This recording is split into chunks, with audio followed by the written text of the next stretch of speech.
né?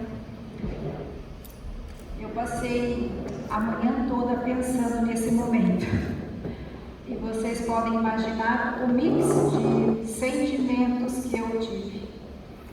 Mas o que mais me impactou foi um sentimento de profunda gratidão a Deus por poder estar aqui e compartilhar com vocês uma história de um plano, de um amor profundo de Deus para a humanidade. Nós estamos na hora certa, no lugar certo e com as pessoas certas para ouvir uma mensagem certa do coração de Deus. Amém. Deus criou o mundo para ser um lugar de harmonia sob o seu governo. Nesse mundo que Deus criou não havia divisão entre o corpo e a alma, não havia desarmonia entre a consciência e os sentimentos, não havia envelhecimento, olha só isso, não havia envelhecimento e não havia morte. Mas no Éden, o homem virou as costas para Deus, no momento da sua rebeldia, da sua desobediência. E a partir desse momento, tanto o homem quanto a natureza foi dominado pelo pecado, pelo mal, pela desordem, pelo sofrimento, pelas doenças e pela morte. O pecado violou a unidade entre Deus e o homem.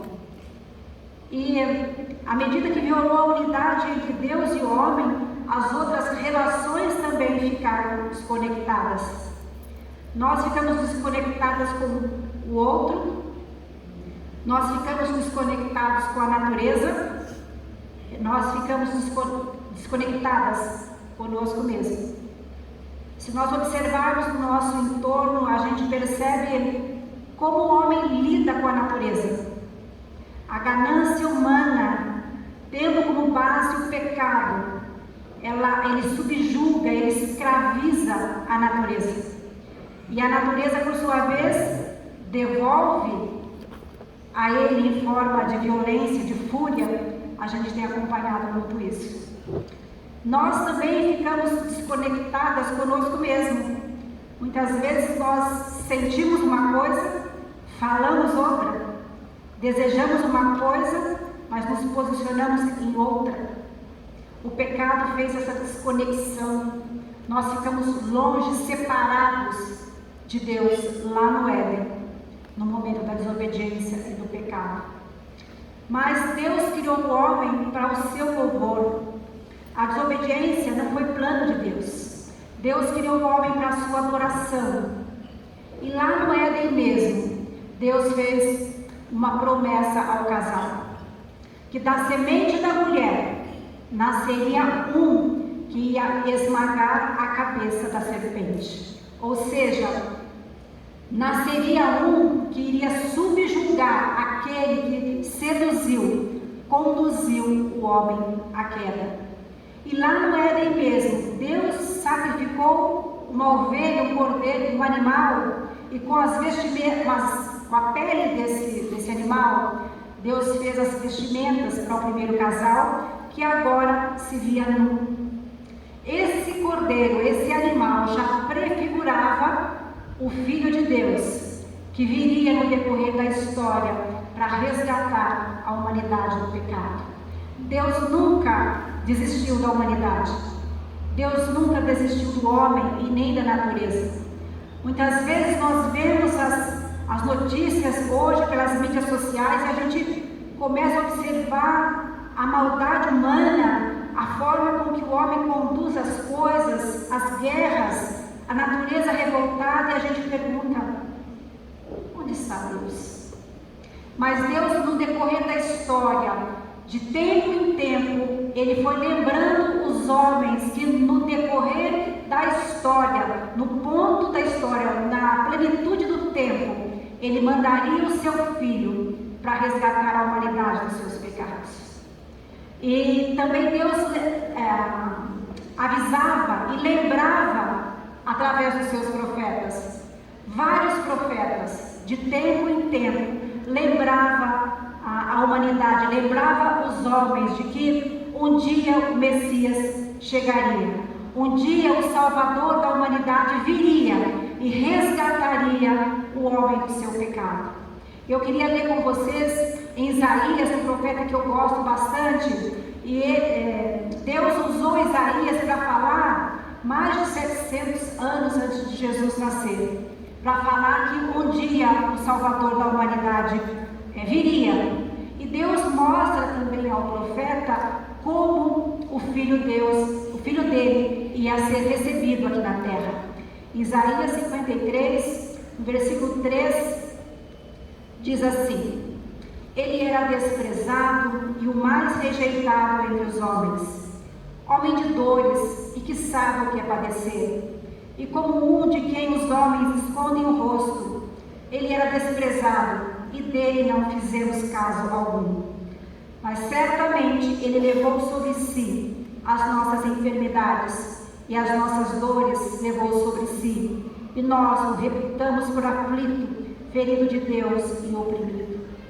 O profeta já conseguia ver o próprio Jesus sendo desprezado. Ele foi desprezado pelos religiosos, ele foi desprezado pelos políticos, ele foi desprezado pelas pessoas da sua época. O profeta conseguia ver Jesus na cruz, e as pessoas passando e olhando, ao olhar para ele, viravam o rosto. Não viravam o rosto porque não queriam ver o sofrimento de Jesus, viravam o rosto por desprezo. O Filho de Deus, quando veio, foi desprezado também. Mas o profeta continua mostrando ao homem, mas certamente ele levou sobre si as nossas enfermidades e os nossos pecados levou sobre si. Então o profeta já conseguia ver Jesus lá na cruz com todas as dores humanas, todo o sofrimento da humanidade que foi originado pelo pecado que entrou. O profeta já conseguia ver ali na cruz. No decorrer da história também do Antigo Testamento, se usava um cordeiro, sacrificando aquele cordeiro, aquele sangue derramado em prol daquele pecador, possibilitava com que Deus agisse com graça e misericórdia para com aquele pecador. Deus, de tempo em tempo, ele usava rituais para lembrar que um dia o filho dele chegaria. Mas aí chega João Batista, já entrando no Novo Testamento. Jesus está passando ali próximo de João Batista e ele aponta para Jesus e diz: eis aí o Cordeiro de Deus que tira o pecado do mundo, que tira aquele pecado que entrou lá no Éden. Essa mensagem de João Batista nos traz esperança, porque o pecado que oprimia, que subjugava a humanidade, já está com os dias contados, porque o Cordeiro já chegou. Nós comemoramos o Natal há pouco tempo, onde a gente comemorou a vinda do Filho de Deus encarnado. E hoje ele já está ali diante de João Batista, pronto para assumir a posição de Cordeiro, pronto para tirar o pecado do mundo, aquele pecado que desconfigurou, que desfigurou a criação que Deus criou. Então, chega o momento de Jesus assumir o seu ministério e a cruz já estava apontada para ele. O ministério de Jesus, se nós lermos o Novo Testamento, se nós lermos os Evangelhos, a gente percebe que ele veio, ele curou, ele libertou os oprimidos, ele proveu alimento físico, ele aplacou a fúria da natureza, sinalizando como será o reino que ele estava implantando no momento da sua chegada. Jesus está apontando para o Éden, para um lugar onde não havia doença, opressão, não havia fúria da natureza, não havia separação de Deus. Jesus está estabelecendo um novo reino, sob o governo dele, aquele governo que Deus projetou lá no Éden. Jesus está sinalizando que o reino dele estava chegando. E Jesus vai então para a cruz. Jesus vai para a cruz como um cordeiro. A morte de Jesus não foi uma surpresa para ele, não foi uma surpresa para Deus. Muitas vezes nós falamos: os soldados romanos mataram Jesus, os judeus mataram Jesus, ninguém matou Jesus. Jesus fala, eu dou a minha vida, voluntariamente eu dou a minha vida, e eu tenho poder para tomá-la de volta. E fala também em Atos 2 que a entrega de Jesus foi para um plano, o pré-conhecimento de Deus. Deus planejou que o seu filho fosse para a cruz, para redimir a humanidade do seu pecado. Jesus vai então para a cruz, é levado para fora da cidade e crucificado entre dois ladrões. Nós podemos imaginar o sofrimento de Jesus. O Filho de Deus, ali como um cordeiro, ele sente sede. Aquele que criou todas as coisas, aquele que criou os rios, mares, as fontes, agora está ali na cruz, desidratado, com sede. Aí eu começo a pensar, há pouco tempo, Jesus estava no Getsemane, e ele falava assim, Pai, se for possível, passa de mim esse cálice. Mas o que será que tinha nesse cálice que Jesus não queria beber? Naquele cálice estava a ira de Deus. A ira de Deus que era para ser derramada sobre mim e sobre você, estava naquele cálice. E na cruz, Jesus bebeu cada gota desse cálice. Jesus então sente a ira de Deus sendo descarregada sobre ele. E ali na cruz ele puxa para si o pecado da humanidade. Ele traz sobre si o pecado da humanidade. A conta que nós devíamos pagar, a promissória que pesava sobre nós, a escrita de dívida que pesava sobre nós, na cruz Jesus quitou. Amém. Louvado seja o nome santo de Jesus. Na cruz ele quitou, ele levou sobre si aquele pecado que entrou e destruiu, desconfigurou a criação de Deus. E aí ele diz, Pai, por que me desamparaste? Foi o momento onde Jesus se sentiu só. Deus não pôde estar junto. Foi a maior dor do filho dele, é sentir a dor da separação do Pai. O Pai tinha que punir o seu próprio filho, veja isso, por conta dos nossos pecados. Deus não podia estar presente ali na cruz por conta da sua santidade. E o filho sente a solidão, ele sente a divisão, aquilo que nós sentimos lá no Éden, quando Deus se afastou. Jesus sentiu a dor da solidão ali na cruz. É a hora que ele grita de dor, a única dor que ele reclamou foi, Pai, por que o Senhor não está aqui? Por que o Senhor não está aqui? Daqui a pouco ele dá o brado final da cruz, está consumado. O teu pecado e o meu foi colocado sobre Jesus ali na cruz. Então o corpo dele é tirado dali e levado para a sepultura. No terceiro dia, ele é sepultado. No primeiro dia da semana, Maria Madalena vai até aquele jardim que havia o sepulcro ali. E Maria percebe que a pedra que foi colocada na porta do sepulcro já não estava mais lá. Maria olha e vê o túmulo vazio. Maria fica atônita e sai correndo e vai avisar Pedro e João. E João vem com Pedro correndo e olham para o sepulcro vazio. E ali eles veem os lençóis e a faixa que estava sobre o rosto de Jesus. Eles olham e voltam para casa. Mas Maria Madalena fica ali. Ela chora, angustiada, como aquela pessoa que percebe que a morte é inevitável. Mas ela continua ali na frente do sepulcro. Quando ela resolve dar mais uma espiada, ela chega mais próximo e olha dentro do sepulcro e vê dois anjos.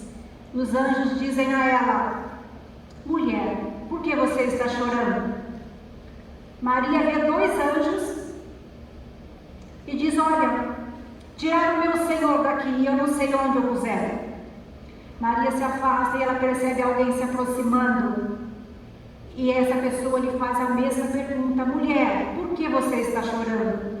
Maria pensa ser um jardineiro e diz, tiraram o meu Senhor daqui? Diga-me onde o puseram que eu levo.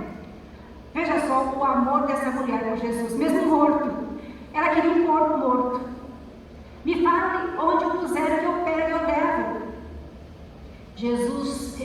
chama Maria pelo nome, Maria. Jesus dá uma identidade para aquela mulher sofredora ali. Quando ele chama Maria, ela o reconhece. E Jesus diz para ela, Maria, não me toque, porque eu ainda não fui para o meu Pai. E vai e conta aos meus amigos, vai e conta aos meus discípulos o que você presenciou aqui. Maria sai correndo e avisa os discípulos, dizendo, eu vi o Senhor, eu vi o Senhor. Que nessa tarde você possa ver o Senhor ressurreto. Que nessa tarde você possa crer no túmulo vazio. Maria teve essa experiência, eu tive essa experiência de um Jesus ressurreto, de um Jesus vivo. A ressurreição foi o ponto mais alto do ministério de Jesus. Na ressurreição de Jesus, a morte foi tragada, as cadeias da morte foram quebradas, e na ressurreição de Jesus, nós fomos inseridos à vida. A vida de um Jesus ressurreto foi injetada em nós. A ressurreição de Jesus é a base para um novo céu e uma nova terra. A palavra de Deus fala que vai haver um novo céu e uma nova terra. Vocês entendem o que é uma nova terra? É uma terra onde nós habitaremos. Jesus ressuscitou da morte, prefigurando nós que um dia haveremos de ressuscitar, como aquela plantação, uma colheita que o primeiro feixe era tirado e ofertado a Deus, simbolizando toda a colheita. Jesus está representando na sua ressurreição todos aqueles que irão morrer um dia, mas crendo nessas verdades, ressuscitarão também como ele ressuscitou. Este é o maior milagre. Esse é o plano de Deus para as nossas vidas. A morte entrou, mas ela não vai nos segurar na sepultura, porque a palavra de Deus, através do apóstolo Paulo, ele pergunta assim, ó morte, onde está a tua vitória? Ó morte, onde está o teu aguilhão? A morte foi vencida na ressurreição de Jesus. Essa é a mensagem mais maravilhosa do Evangelho, a ressurreição de Jesus, porque nela a morte foi tragada. A nossa maior adversária foi vencida quando Jesus ressuscitou. Eu queria pensar um pouquinho com vocês hoje sobre a Páscoa. No passado tinha os cordeiros que prefiguravam Jesus. Eles não tinham poder para resolver o problema do pecado. Eu não tenho nada o que fazer, você não tem nada como fazer para resolver a situação do teu próprio pecado. Mas nós temos a cruz para onde nós olhamos e acreditamos que Jesus levou ali todos os nossos pecados. Nós podemos transferir os nossos pecados para Jesus. E quando nós cremos que Jesus ressuscitou dos mortos, a vida dele é injetada em nós. E como o corpo de Jesus, após a ressurreição, um corpo agora sem sofrimento, não mais sujeito à angústia, não mais sujeito às dores humanas, dessa forma será o nosso corpo após a ressurreição, para habitar num lugar onde o governo de Deus será estabelecido. E é tão interessante pensar sobre a ressurreição de Jesus, porque ele diz para Maria, Maria, não me toque, porque eu ainda não fui para o meu Pai. Passou um tempo, Jesus entra numa casa através das paredes, onde as portas estavam fechadas, e em algum momento Jesus pede para Tomé, Tomé, toca aqui nas minhas mãos. A gente só pode tocar onde existe uma matéria, alguma coisa para ser tocada. Era o corpo de Jesus. E pouco tempo depois, Jesus senta com Pedro para tratar de Pedro e ele se alimenta de um peixe. É um corpo intrigante, não é? Esse será o nosso corpo. Esse é o que ele tem para nós. Esse é o maior milagre. A morte entrou, mas ela não nos dominou por causa do amor de Deus, por causa do plano de salvação que Deus estabeleceu para nós desde o Éden. E pensar na Páscoa sem ter esse entendimento não tem sentido. Não tem sentido. É importante nós olharmos para nós. e nos reconhecermos como necessitadas de um Salvador, para nos salvar dos nossos próprios pecados. Quando nós temos esse entendimento, quando nós temos entendimento de que o túmulo está vazio, aí sim a Páscoa tem sentido. E a pergunta que eu faço para você nessa tarde: será que eu ou você estamos como Maria Madalena, que por alguns instantes não reconheceu Jesus? Muitas vezes nós não reconhecemos Jesus que está tão perto da gente. Será que nós estamos procurando Jesus entre os mortos? Jesus hoje está chamando cada um de nós pelo nosso próprio nome. Ele nos conhece, Ele conhece a nossa identidade. Ele sabe das nossas dores. Jesus se preocupou com as lágrimas de Maria Madalena e perguntou: mulher, por que você está chorando? E ela diz para ele o motivo do seu choro. E na mesma hora, ele mesmo é a resposta para o choro daquela mulher. Jesus está te chamando pelo nome hoje e pergunta para você: mulher, por que você está chorando? Jesus conhece os teus dramas, Jesus conhece as suas dores, os seus problemas, aquilo que te levam às lágrimas. Mas muitas vezes as lágrimas embaçam o nosso olhar e nós não conseguimos enxergar Jesus tão perto e nos chamando pelo nome.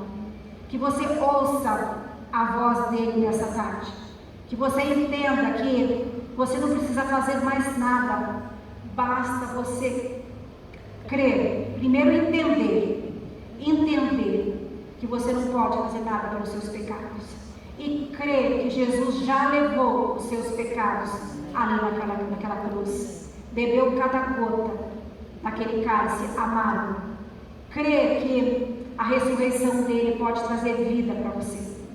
Eu queria perguntar nessa tarde: tem alguém que gostaria de falar para Jesus: Jesus, eu creio, eu acredito e eu quero ter essa experiência como Maria teve, de dizer: eu vi o Senhor.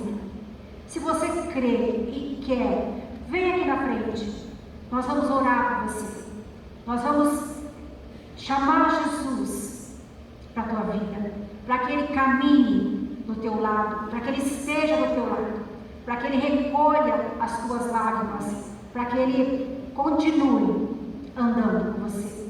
Tem alguém que gostaria? Vem, querida, que o Senhor possa te receber. Não fique esperando pela outra, vem você. É como se você estivesse sozinho na presença do Senhor. Ele te conhece pelo nome. Vem, Ele quer te dar um novo sentido para a vida. A morte e a ressurreição de Jesus dá um novo sentido para a nossa história, dá um novo sentido para a nossa vida, para a nossa existência. Uma vez uma pessoa me perguntou: Sônia, eu até queria isso, mas como vai ser? Depois eu vou ter que entrar numa bolha, não vou poder mais pecar. Não é nada disso. Nós ainda estamos num corpo corruptível, pecamos ainda muitas vezes, entristecemos, magoamos as pessoas, mas quando nós lembramos da cruz, até os nossos pecados que ainda vamos cometer, já estava lá na cruz. Jesus já levou os nossos pecados. Vamos orar então? Se você puder ficar de pé, nós vamos conversar com o Senhor, vamos louvar por essas duas queridas que estão aqui, entregando suas vidas a Jesus, crendo no poder do perdão do pecado, crendo no poder da ressurreição. Pai de amor, muito obrigada, Senhor. Obrigada por esse tempo, por esse privilégio de lembrarmos mais uma vez do teu plano de amor profundo para com as nossas vidas. Obrigada, Deus, pelo teu Filho Jesus, que se entregou e levou todos os nossos pecados. Obrigada pela ressurreição, pela vida que foi injetada em nós. Muito obrigada. E eu te peço nesta hora, chama, Senhor, essas tuas queridas pelo nome. Se alguma que não veio aqui, mas está orando e se entregando ao Senhor, recebe. pecados. Escreve uma nova história para essas mulheres. Pai querido, escreve os seus nomes no livro da vida, para que, Senhor Deus, elas sempre possam lembrar desse marco, onde elas reconheceram que Jesus é o Senhor da vida delas, e que as chama pelo nome, e que se importa com as lágrimas delas. Senhor Jesus, nós entregamos esse tempo e essas vidas nas tuas mãos, em nome de Jesus, meu Pai. Amém. Amém. Pode se sentar,